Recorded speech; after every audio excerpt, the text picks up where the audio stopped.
إِنَّ الْمُحِبَّ لِمَنْ يُحِبُّ مُطِيعُ. The one who loves obeys the one that they love. This is the basic definition of love of Allah subhanahu wa ta'ala and how to earn the love of Allah subhanahu wa ta'ala in return. But there's one issue that needs to be discussed, which is we all disobey Allah at times. We all have moments of distance from Allah subhanahu wa ta'ala. We all commit sins. So what does that mean, and how do we weigh this concept of loving Allah, which is the weightiest claim? And by the way, the greatest testimony to the sweetness of faith.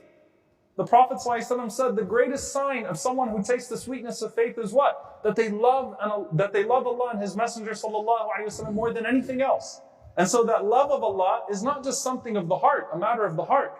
It's a claim that has serious implications and is the greatest testimony to whether or not you're tasting the sweetness of faith. So when you have a direct correlation between love and obedience, and also the fact that we all disobey Allah, the question becomes, to what extent do we disobey Allah? How much do we disobey Allah? And at what point in our disobedience of Allah can we no longer even make the claim that we love Allah subhanahu wa ta'ala?